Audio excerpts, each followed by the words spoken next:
Questions about his response on the day of the Maui fires.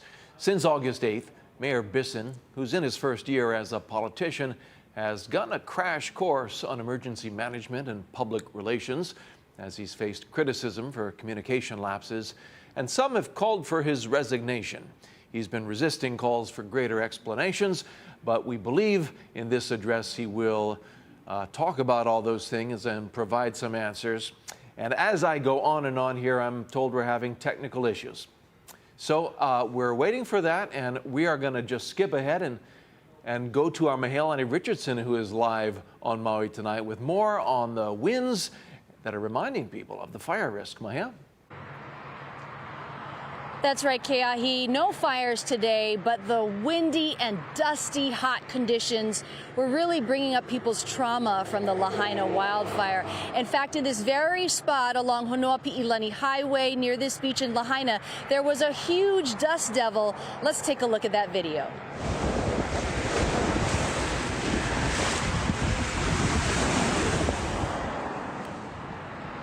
Now, this dust devil near Wahikuli Beach Park was several stories high. It was at about 12:45. Now, residents told me that when they saw this, they thought it was smoke, and it gave one person flashbacks of seeing his hometown burning. Maui residents say because of all the dust and wind, it's bringing back so many flashbacks of the Lahaina disaster. You know, it's very scary. It's a bit PTSD, and hoping that it is not fire, you know, when you're driving down the highway. The winds have definitely complemented, the heat, because if there weren't for the winds, we'd be bearing with just the abundant amount of labor on top of like the heat. So the wind has played both a blessing and a curse. Now, from central Maui, we saw several dust clouds blanketing the ground, and the view of Haleakala was blurred because of all the dust in the air. Now, the National Guard and the Maui Fire Department has positioning its resources all day today, a dozen spotters around the island, watching out for potential fire. Meanwhile, workers and volunteers at the Maui Humane Society have been working in these windy conditions, but trying to stay focused on helping the community. Now, despite the frayed nerves, residents tell me they're really leaning on each other and trying to show the aloha spirit to get through it. Reporting live from Lahaina, I'm Mahailani Richardson, Hawaii News Now.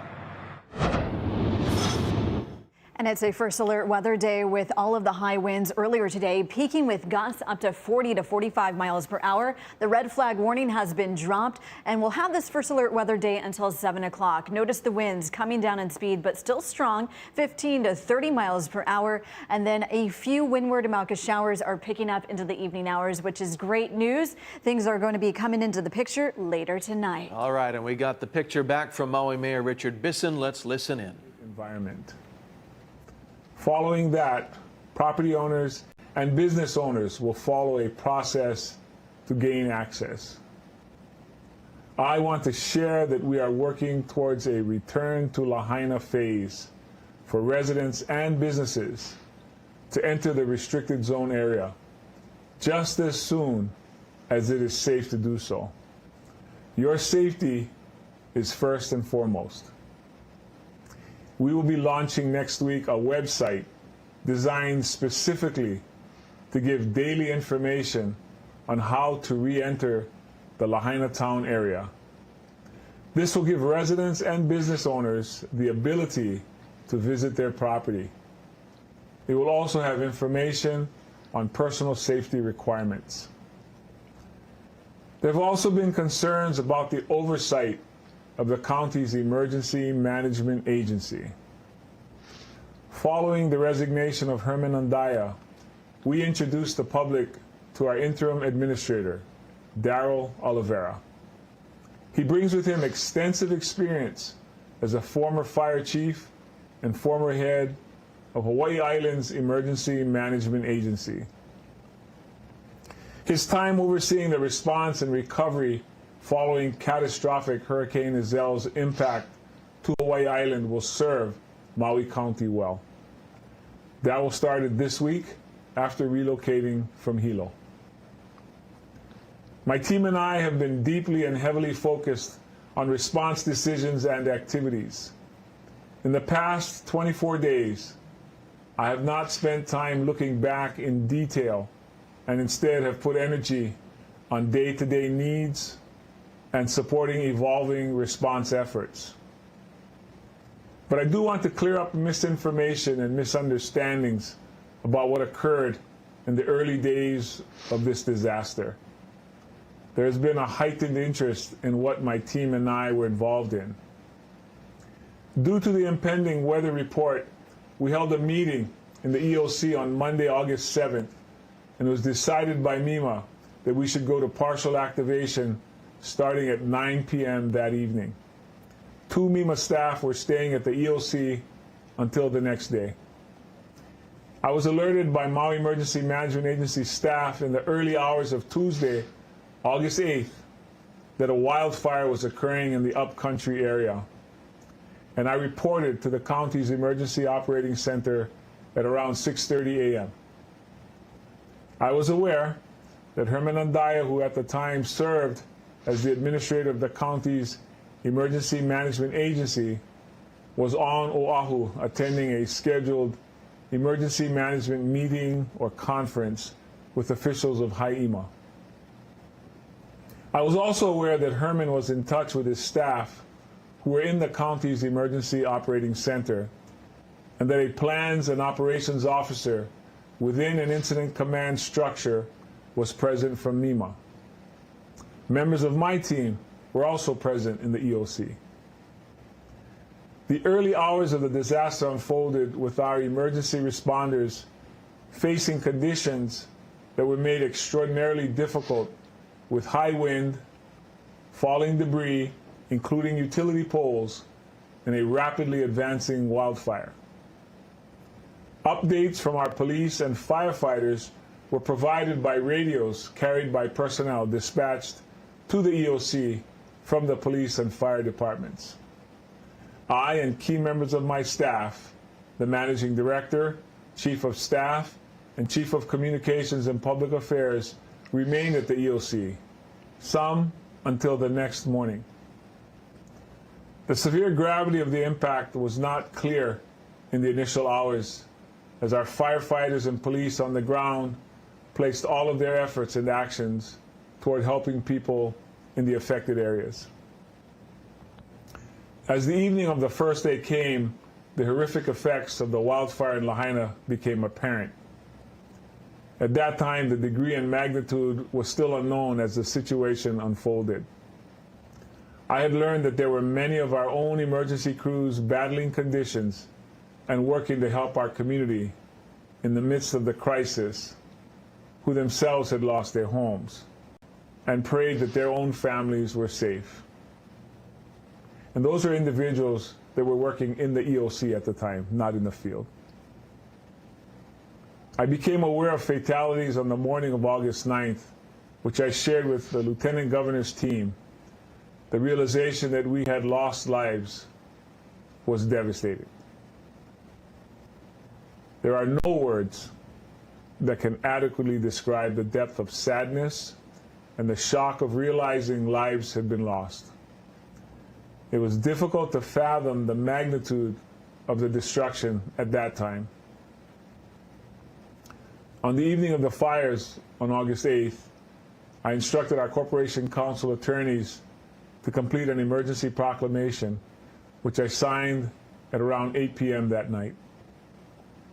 As we worked through the day at the Emergency Operating Center within the first 24 hours, I dispatched staff to assist in expediting the opening of emergency shelters at the Hannibal Tavares Community Center in Pukalani, the Lahaina Civic Center, which was later moved to the Maui Preparatory Academy due to the fire, the Kihei Community Center, which was later moved to Maui High School due to fire conditions, and at the War Memorial Gym in Wailuku.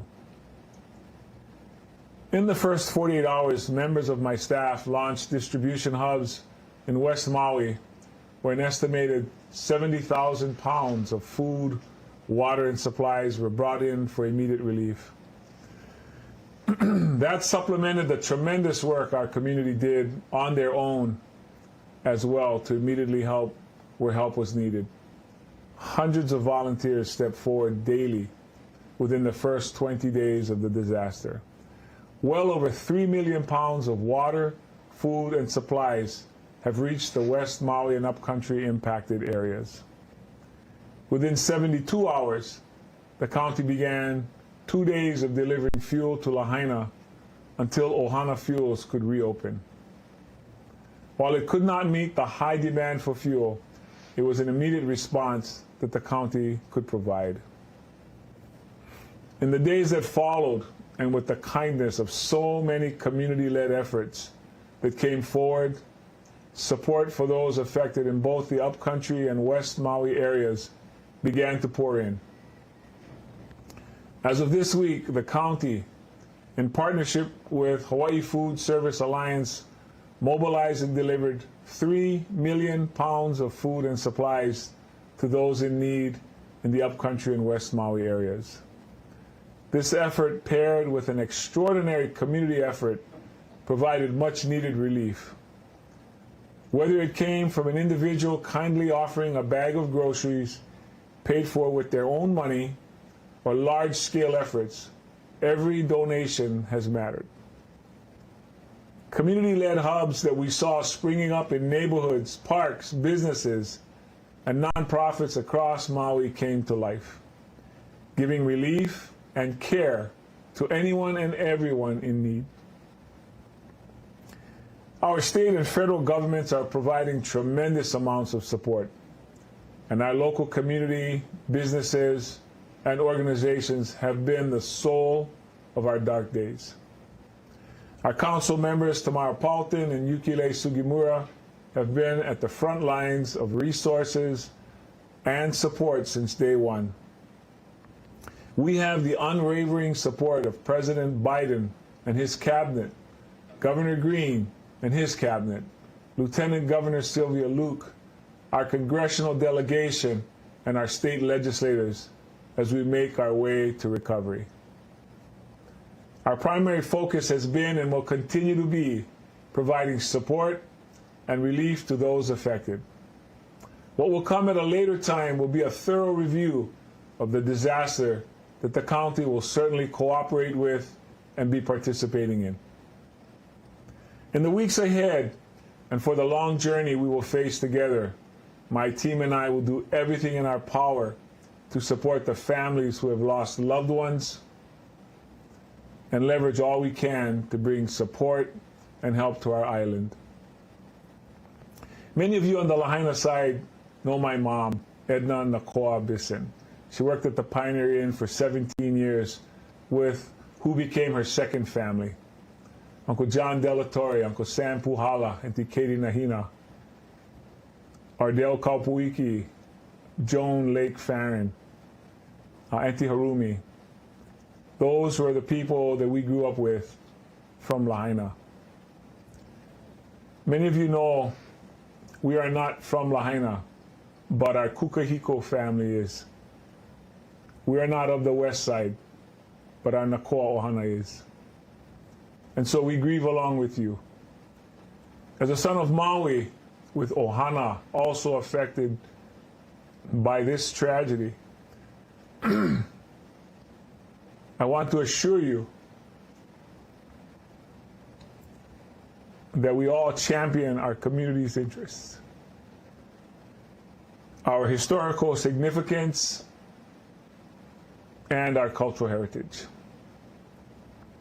We will be tested as others try to divide us and even turn us against each other. However, we can be steadfast in working together, and in this time of onipa'a and lokahi, our strength is our care and our compassion for one another. So I say to you, let aloha kekahi guide us through this moment in our history as proud people of Maui. Mahalo and malama pono. Well, there you have it. Mayor Bissen just finished laying out the ways his administration's been working on the front lines and behind the scenes. He said he was not aware of the gravity of the situation until the day after the Lahaina fire, and that learning lives were lost was devastating. This is one of those who were lost. Just this afternoon, Maui police named 69-year-old Leroy Wagner of Lahaina as another fire victim. The death toll stands at 115 lives lost. The new leader of Maui's Emergency Management Agency is clarifying when the county will use its emergency sirens. We'll sound sirens in Maui County for a wildfire evacuation or threat effective immediately. There's always room for improvement with communication, whether it be looking at the latest technology and platforms that can be used, looking at just the content of our messaging, how we can improve on that so that it's very understandable, it's very clear, it's concise. Daryl Oliveira says he also expects the governor will soon approve new statewide protocols for the sirens. The former head of MEMA resigned after deciding not to sound the sirens as the Lahaina fire began to spread. The UH Economic Research Organization says Maui's tourism industry will take years to fully recover, but construction and federal aid money will help bridge the gap. UHERO says the Lahaina fire destroyed 1,500 rooms and B&Bs that had served 4,000 visitors who spent about $70 million a month and supported 8,500 workers. The economists predict visitors to South Maui will bounce back by Thanksgiving, but West Maui above Lahaina will take longer. We are making assumptions in our forecast work that it will happen in 2024, and that you still have a multi-year process to get visitors back in overall, and many years before we get back to full sort of previous visitor levels and spending.